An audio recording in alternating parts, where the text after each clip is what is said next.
In today's show, the Blazers put together their best half of the season and beat the snot out of the New Orleans Pelicans. Let's talk about the snot. Welcome to Locked On Blazers. Let's get into it.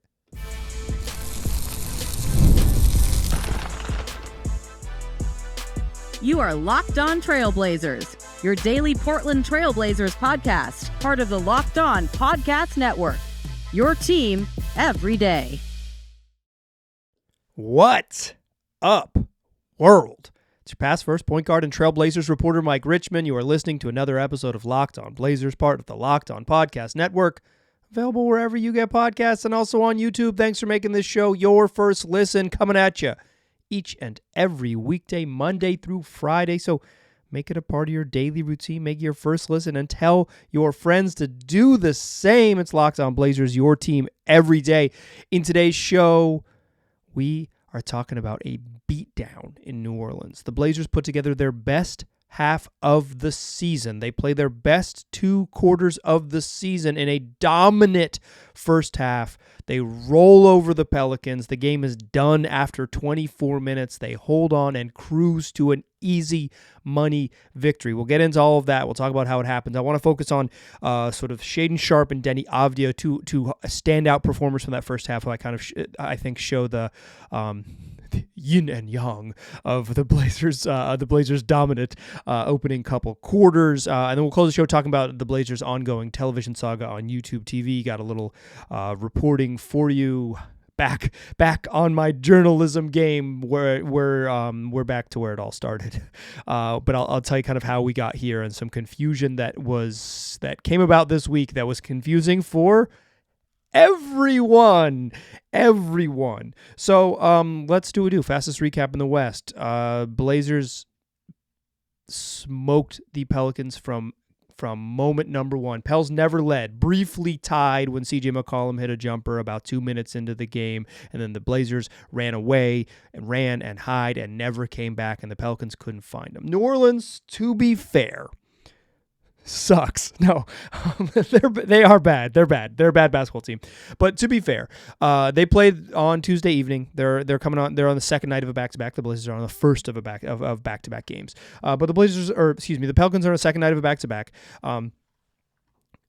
They played last night. Lose to the Timberwolves. Zion Williamson plays in that game. Zion's not available in this game. They got a whole bunch of injuries. You know, they're missing everyone you could, pretty much a group of players that you could compete for postseason action with. But DeJounte Murray's available, CJ McCollum's available, and Herb Jones left this game early. Who he sustained an injury in the third quarter, but no Trey Murphy, no Brandon Ingram, no Zion Williamson.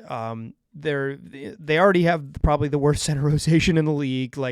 The Pels are bad and they're banged up and they're coming off the second night of back-to-back, rest disadvantage and all that. But this was a beatdown that doesn't even that clarification or caveats or whatever you want to call it, that doesn't really speak to how badly the Blazers beat the snot out of this team. Portland led 40-24 after one.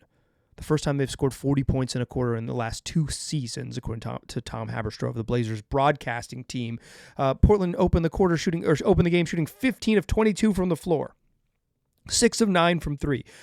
Assisted 9 of their 15 made field goals. It helps when you make jump shots, right? You make 6 threes. Threes are typically often assisted, not all of them. There was actually a stretch in the first half where Sharpe hit a tough 3 that was assisted, and then Anthony Simons hit an even tougher one off the dribble, back-to-back possessions, and it's like, uh-oh, New Orleans takes a timeout. It's like, uh-oh, here they come. But Blazers up 16 after one, 15 of 22 from the floor. Sharpe has 13 points, hit 5 of his first 6 shots. The one he missed was a 3 that kissed the rim a couple times.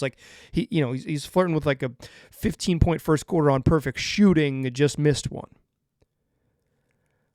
But the other night in Detroit, the Blazers had a 22-point lead through the first 15 minutes of the game, and the Pistons came roaring back and eventually, took the lead, and it was a game that was close down the stretch, but made it a single-digit game before halftime, and it was in the third and fourth quarter that the game was in the balance, right?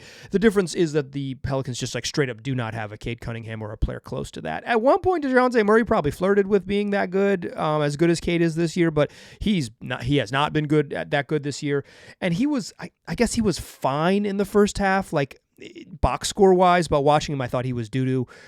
They just they don't have that all-star. They don't have that sort of anchor piece to take them where they need to go when things get messy. So when they're down 16, and honestly, knowing the game that Blazers just played in Detroit and knowing the Portland Trail Blazers as I do, I'm like, well, they're shooting 65% from the floor. This can't hold, could it? And then, at the first couple minutes of the quarter, the Blazers are not scoring, and it's open the second quarter, and then Shaedon Sharpe, breaks the dam, hits a tough late clock three, and then all of a sudden it's on, and the Blazers rip off a monster second quarter, 35 more points, and take a 75-42 lead into the break. At halftime, the Blazers are shooting 31 of 45 from the floor, including 11 of 21 from three. They made 11 threes in the first half. 31 of 45 from the floor. They have 17 assists on 31 made shots. Shaedon Sharpe leading the way with 21. Denny Avdija 15. Anthony Simons 10. And Scoot Henderson, who came in and had a really nice early stretch in that first quarter, has 7. They're cruising. They're doing whatever they want. This 31 of 45. Well, let me get through it, and I'll give you all the numbers. We'll get into this halftime. We got to do fast recap in the West. I'm getting ahead of myself. This is the best half they've played all year. 75-42. The game's over. It's over. Pelicans are not good. They're not coming back. All you got to do is not fall on your face during the opening 9 minutes of the third quarter, and you can go home. Blazers played their starters a little bit longer than that. They didn't really get into garbage time. They're up, 75-42 at the break, 98-76 heading into the fourth, and they win 119-100. That's your fastest recap in the West. They didn't really get into garbage time until the very end of the game. But the Pelicans, they were down 19 when the game ended. That was as close as they got. Never got closer than 19. The Blazers dominated, unrelenting, never let up. The most dominant half they've played all season long. We're getting to the point of the season where we're debating the value of wins and losses and all that stuff. I think that's easier to debate when the games are close. When you beat the snot out of someone, you got to doff that. You doff it. You just tip your cap and you say, good. You say, wow, you beat the snot out of them. This wasn't a game that you could have, the Blazers played so well and the Pelicans played so poorly. And I think both things are true. I don't want to take away from the Blazers by saying how bad the Pelicans are. The Blazers played so well, the Pelicans played so poorly that it's yeah, it's okay to be on the other end of this every so often. The Blazers have had some real stinkers. This was a night where they were the one watching another team stink, and they were getting what they wanted, and they were playing so crisp, and they were playing harder, much more want to than the Pelicans. Hard to knock a team for playing harder, right? The execution, the efforts, everything you want to see. They did not, give away a massive lead like they had. Detroit's in another level than the Pelicans are. The Pelicans are truly one of the worst teams in the league. But this was just a dominant win, a dominant first half, and one that you can just appreciate because of how good they were in all of the phases. Not only 75 points, but just 42 points on the other end. The Pelicans go into halftime shooting under 38% from the field, 37% from the field, 16 of 43. They had 12 turnovers in the first half. The only thing the Pelicans did well in the first half, they're a pretty good offensive rebounding team, and they ended with, they had 9 offensive rebounds compared to just 4 for the Blazers, but 5 of those offensive boards came on one trip when the Pels were shooting bricks. Shooting super duper bricks from mostly the right-hand side of the floor, a couple corner 3-pointers that eventually they scored in that possession. But maybe the box score says otherwise, but it's literally just one possession. They rebounded a bunch of their own misses. For the most part, nothing went right for the Pels. Everything went right for the Blazers. They dominated. Shaedon Sharpe was excellent. Denny Avdija was excellent. Let's talk about both those dudes in the second segment. I think they are the perfect encapsulation of what was a dominant, game-deciding first half. We'll talk about that in the second segment. Join me there, won't ya? First, though, let me tell you that today's show is brought to you by Game Time. Whether you want to go to sports or see your favorite musicians or see some live theater or see your favorite comedians, the best place to get tickets and make memories with those close to you and those you're trying to get to know is Game Time. And right now, Game Time's made it easier to get tickets to your favorite events, whatever they might be, with Game Time Picks. It's the feature that filters out all the fluff, so you only are seeing incredible deals on great seats, and you don't have to waste time searching through thousands of tickets and all the different options. You can, if you want to go to a Blazer game, here's how simple Game Time makes it. You open up their app. It's super clean, super easy to use. You type in Trailblazers. The Moda Center will come up. The venue will come up quickly, and then the Game Time picks will be highlighted by their little icon. It's little because the venue is big, but the Game Time icon, and then you can see deals all over the venue, and that works for whether you want to go to a Blazer game or whatever sporting event or other event, otherwise non-sporting event you want to go see. You're going to find it all. I like to toggle in all-in pricing, so that way the total cost is shown to you up front, so there's no surprise fees at checkout. Take the guesswork out of buying tickets with Game Time. Download the Game Time app, create an account, and use the code LOCKEDONNBA for $20 off your first purchase. Terms apply. Again, create an account and use the redemption code LOCKEDON NBA for $20 off. Download Game Time today. What time is it? Game time. Today's show is also brought to you by Rocket RX. If you're ready to boost your confidence and take control in the bedroom, Rocket RX has the solution. Imagine feeling more prepared and performing at your best. Rocket RX makes it simple and stress-free. Rocket RX offers FDA-approved treatments for erectile dysfunction at a lower cost than branded alternatives. No more uncomfortable doctor visits or pharmacy trips. Everything is delivered straight to your door in discreet, plain packaging. With Rocket RX, you'll get trusted care from a real U.S. clinical team. All you got to do is complete a quick 100% online consultation, and you could get your free prescription today. Visit rocketrx.com to get started now. It only takes 2 minutes. Right now, my listeners can get 40% off your first order when you use the code LOCKEDONNBA. That's rocketrx.com, and the code is LOCKEDONNBA for 40% off your first order. Terms apply. Terms and conditions apply. Rocket RX, better sex made simple. All right.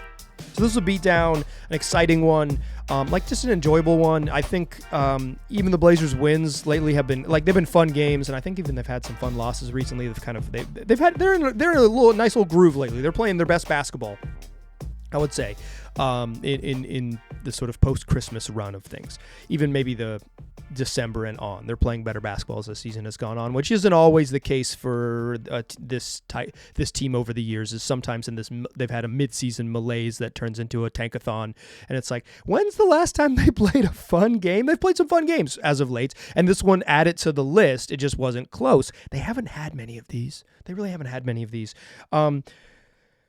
They have had 3 wins this season. Let's be 100% clear. They're 13-23. Like, they lose more than they win, right? Like, everyone knows what the deal is here. But they've had 3 wins this year out of their 13 that have been by at least 15 points. The first one came on October 27th against the New Orleans Pelicans. The next one, they won by at least 15 points, came on November 4th against the New Orleans Pelicans. And then on Wednesday, January 8th, they won their 3rd game of the year by at least 15 points, and it was against the New Orleans Pelicans. Have I mentioned that the Pelicans stink? But you don't give it back. You don't apologize. I think both things are simultaneously true, and I want to be clear about this. The Pels are bad. They played poorly. I thought they played with very little heart, and the Blazers took it from them. They took it from them. They said, give me the game. Give me the game. If y'all don't want it, we will take it. And the Blazers, it wasn't like they played. I think there's been some times this year where the Blazers have played up to competition and down to competition. They lost a home game to the Jazz without Lowry Markkanen by 40. There's been some games where they have limped through it when you think that they at least should be competitive, right? So this was not a game where they played down or played anything. They just beat the snot out of them, right? They beat the pants off the Pelicans. I mentioned they went 31 of 45 in that first half.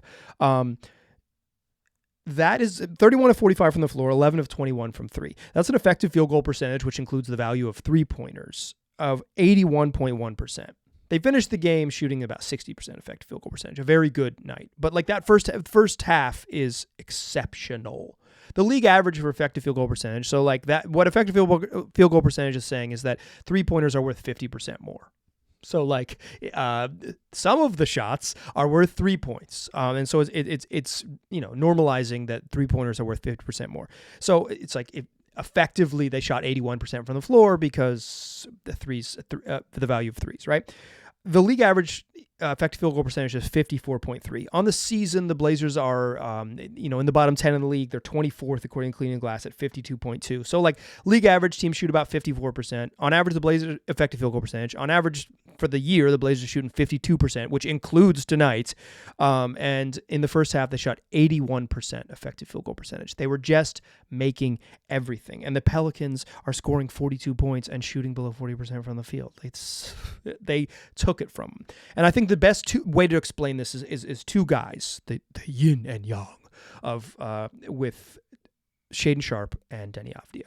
Shaedon Sharpe made this thing look easy. When Sharpe gets going on nights like this, he is buttery. It looks effortless. And in this game, it looked effortless. He finished 8 of 10 from the floor, 4 of 6 from 3. But that was his first half. 8 of 10 from the floor and 4 of 6 from 3. The 2 misses he had were 3-pointers that kissed the rim multiple times. Like, I'm talking soft misses. I'm not saying hit the rim and bounce out. Soft misses, a soft bounce off. Like he flirted with a perfect half, but Sharpe does it with ease. He gets to the mid-range, which he did early in the game, gets, just right to the top of the key where he's comfortable, goes up smooth, where nobody's around him, elevates where he knows he's not going to get his shot blocks, and shoots those buttery jumpers that just swish through the rim. I've talked about it before. There's like the aesthetics of his jump shot haven't really matched up with the effectiveness of his 3-point jump shot, right? Like he's very good shooting from other parts of the floor. He has not been as good, and he just hasn't been a very good 3-point shooter in his career since his rookie season, and it's just like had a different role since then. So we're getting to sort of learn what he's going to be like in his maybe a more natural role for what you expect him to be like moving forward. And then threes just haven't dropped, but tonight they dropped. And when it looks pure. Sometimes I think his shots come out a little flat, like from 3. But like when he's humming and his mechanics are good and the ball comes out of his hands clean, a good Shaedon Sharpe jumper is immaculate. And that's what it was. He got going because he's been good and aggressive. We haven't had for a couple weeks now too many games where it's like, where's Shaedon Sharpe at? But he was so calm. You can't rattle Shaedon Sharpe, right? It's like, does this dude have a pulse? He just completely just plays his game, which sometimes I think is a knock on him. But it's like when he's rolling like this, he also doesn't have a pulse, right? He's also so even keel, and it's so smooth, so easy. Everything comes to him just so simple. The shots look so easy. He hit a left wing 3 late clock against the Pelicans early in the second quarter, and then he closes the half with a buzzer beater a little bit closer in, but from that same left side. Cash. Lamar Hurd on the broadcast said he's not going to hit this, is he? Called it before he passed half court because it was that kind of night. It was easy. It came easy to him. They took it from the Pelicans, who had no chance, and they took it from the Pelicans because Shaedon Sharpe was just playing with that smooth confidence that makes him so special when he's got it going. An easy 21 for Shaedon Sharpe in the first half.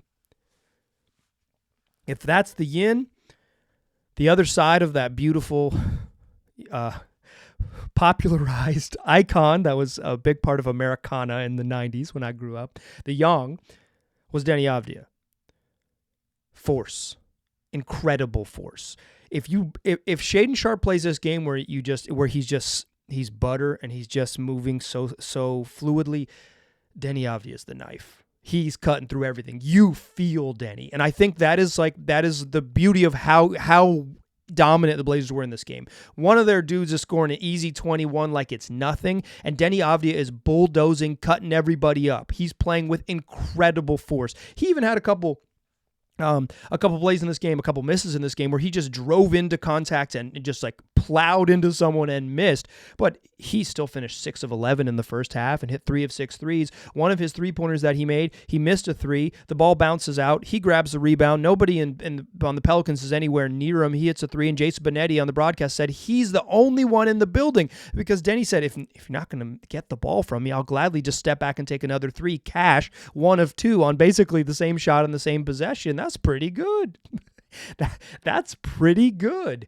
And Denny plays just with incredible force. If Sharpe and plays easy, Denny Avdija plays hard. He plays like you can't avoid.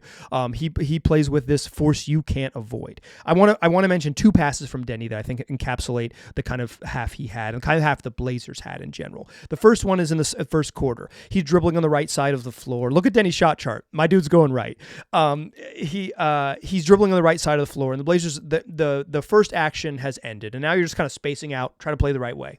Okay, like they run their stuff. The Pelicans take away the first thing you want to do, right? You're not going to just like every time down the floor, you're not going to run the perfect play that like gets you to the rim. So you got to secondary stuff. What's the secondary stuff? So the Blazers are spacing out. They're playing with good space.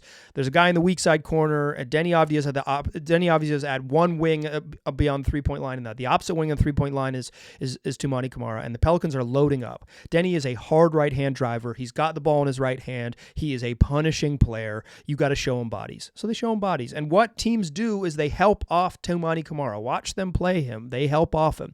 And Denny sees it. He sees the help, and he says, "You shouldn't have done that." And he fires an off the dribble, one-hand, right-handed pass off of a live dribble, skips it across the court right into the shooting pocket of Toumani Camara, who does not hesitate and hits a 3. Executing exactly what you want. See what the defense is giving you and gladly take it, and they do. That's the first assist. Denny had 2 in the first half. The second one, the Blazers are pressuring the Pelicans in the half court.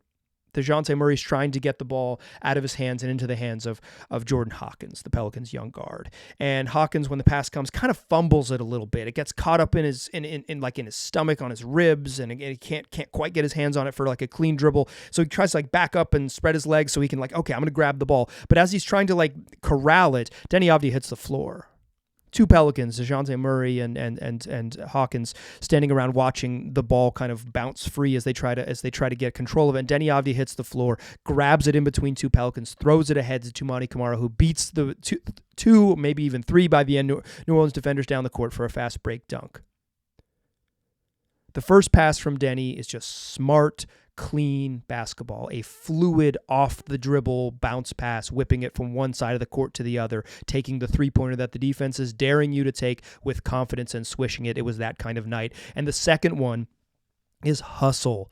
It's getting up into them on defense, making sure they feel you on defense, and when the ball gets loose, being the first team to the floor, throwing it ahead, running out, getting an easy bucket. The Blazers dominated this game.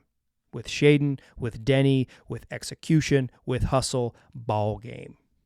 It's a good one. And then now they'll fly to Dallas and play the second night of a back-to-back. In the third segment, I want to talk Blazers TV and a couple other stray thoughts from this game. You could not watch this game on YouTube TV. Let's talk about why. It's more confusing than you want it to be, but I got the goods for you. Join me in that third segment, won't ya? First, though, I want to take a moment to introduce you to a brand new mobile game, Ultimate College Basketball HC. If you've ever dreamed of being a college basketball head coach, this is your chance to step into those shoes. In Ultimate College Basketball HC, you control every detail of your program, from recruiting players and hiring coaching staff to overseeing training camps, handling NIL deals, and managing scholarships. It's all in your hands. And when it comes to game time, you get to draw up offensive plays and set your strategy. The way you play won't just affect the current season, it will shape the future of your school's basketball program. It's a game that lets you feel the full weight of what it means to be a head coach and lead your team to glory. Here's a special offer for Locked On NBA listeners. Use the promo code LOCKEDONCBB. It's in all caps, Locked On CBB. Inside the game store to get a free boost for your program. It's a perfect way to kickstart your coaching career. You can download College Basketball HC. Just visit ultimate-college cbb.com, or look up the game on the App Store's Ultimate College Basketball HC. Begin your coaching legacy today. Still a pass first point guard. I'm still Mike Richmond, and you are still listening to Locked On Blazers as I hit the microphone. I apologize. Swinging my finger. You are listening to Locked On Blazers, and I am hitting the microphone. Okay, so a couple things here. Jeremy Grant didn't play. He continues to be out now. Closing in. We're approaching, if he doesn't play tomorrow night, we're approaching like 2 weeks of missing time. He's over 10 days of absence with what the team is calling a face contusion. That is really neither here nor there necessarily in terms of the injury. Like, I think it's curious. Like, I would love to, like, what's going on with Jeremy? This sounds like a very bad face bruise. It's not a broken bone. It's not a concussion. They keep calling it a bruise. That sounds like whatever. I would just, it's like the challenge of modern journalism is just like, there aren't independent journalists on the road with them. So it's hard to know. Like, media companies can't afford to travel, blah, blah, blah, blah. But I just like, the Blazers have played really well without Jeremy Grant. They really have. And I think that sets up a weird thing, right? When he's available, Chauncey Billups usually plays Jeremy Grant like 36 minutes a night. And like, they've just been really good without him. I'm not saying he doesn't deserve to play, but I think like it's pretty clear that the Denny and Tumani pairing is good for the Blazers, and it's also seems to be the future of the Blazers to some extent, whether they're the starting pairing forever or at least part of the future more so than Jeremy. It's interesting. I think it's just worth. I'm not at the point where it's like, I'm not tinfoil hatting and saying the Jeremy Grant thing is like trade stuff. It's like, we're too far out from the deadline, and like faking injuries is not really the way that you get players traded. That's not exactly like a good way to bump up someone's trade value. But so I'm not there yet, but I will say, like, I'll be curious, a little more details on Jeremy Grant's general health when he's back and we can talk to him. I can talk to him, quite frankly. When he is available, how they handle his minutes is something I will watch. Donovan Clingan did not play in this game. Rob Williams did. Rob Williams blocked 3 shots in the first half in 7.5 minutes, including a long jumper. He does what he does. He had a lob dunk, and he had another basket inside, but they called a foul first. A really nice pass from Shaedon Sharpe, but they called a foul. Rob has his obvious limitations, but he also has his obvious strengths, and it was good to see him back on the court after getting a bunch of DNP CDs.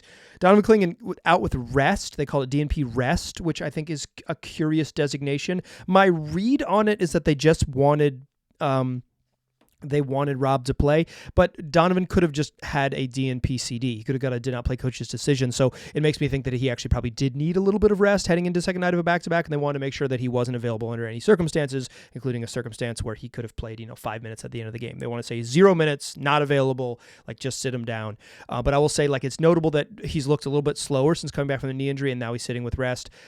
I don't think we'll see. I guess we'll see how they handle his sort of minutes and back-to-backs and stuff going forward. That is also something to monitor as well.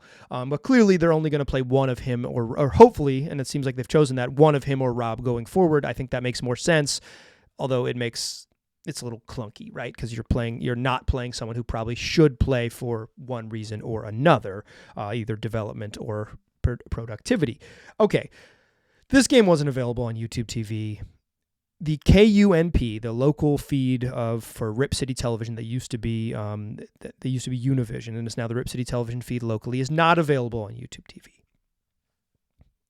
The tricky part is it sounds like it was probably never supposed to be available on television. I have talked to a couple people who work for the Blazers about this, and you'll remember, let me just take you back to my initial reporting of this. In October, I reported here on the podcast that when the calendar, the thing being the calendar, flips over to January 1st, there wasn't going to be a magical button that got pressed where this channel, Rip City Television, KUNP locally, on the local cable feed, was just going to be available on YouTube TV. What it would happen is that officially that channel would change over. It would no longer be Univision, but it'd be this local Portland version of KUNP that is the Rip City Television Network. And that point, and on January 1st, Sinclair Broadcasting, that broadcast the games and broadcast Rip City Television Network, would have the right to negotiate with YouTube TV. I reported that here.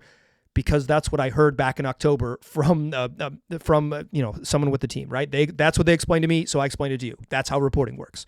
So when it wasn't available right away on January 1st, I explained again, hey, as I reported back in October, this isn't going to happen. And I spoke with someone with the team at the time, and it was like, yeah, you were correct in October because I was just getting clarification. You're good. Like that's how it works.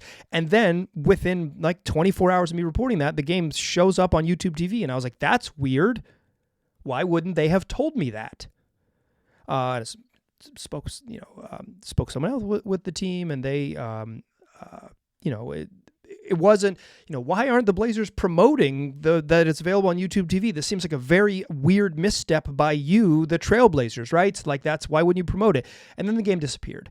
And so what it appears, talking with the folks who know this and are associated with the team, is that it's like, it was a surprise to the Blazers that the games showed up on YouTube TV. Sounds like it was a whoopsie. Sounds like YouTube did a whoopsie and gave you 2 games that they weren't supposed to broadcast, and then now have nixed the channel, are not making it available because that was always supposed to be the plan. And the mistake was on the YouTube TV side because this was always a problem, known problem back in October, that when this switched over, Sinclair, the Blazers local broadcasting partner, was going to have to negotiate to get it on the big streamers. And as mentioned here on the show, just like regional sports networks are just not on big streaming platforms these days. That is just a problem that affects everyone, not the Portland Trailblazers. So it was a really big surprise when it got there early to me, and sounds like it was a really big surprise to the team.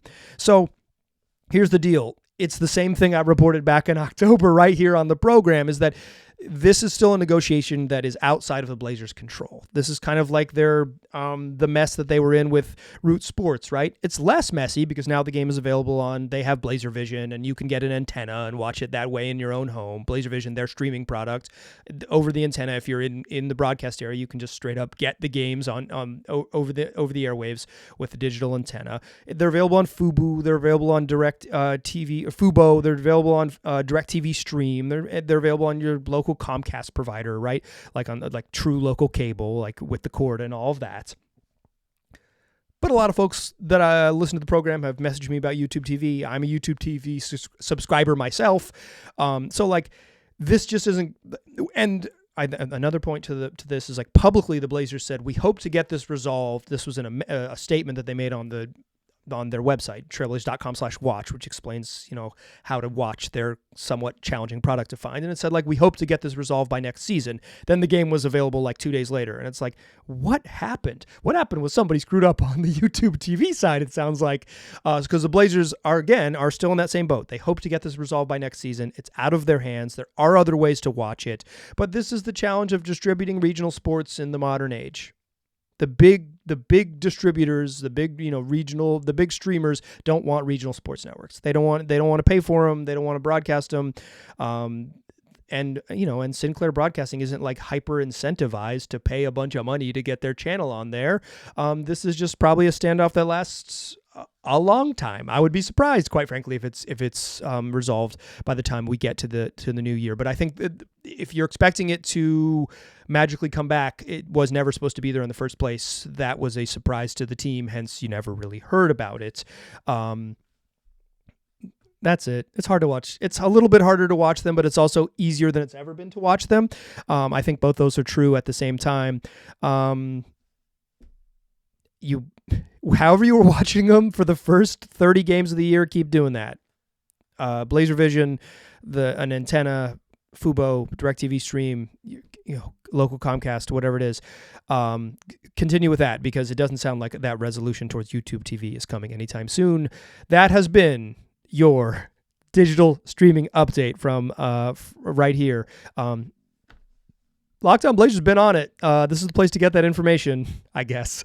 So if you are an everyday listener and you've been following me with this story since October, it's the same thing, except there was a little surprise in the middle.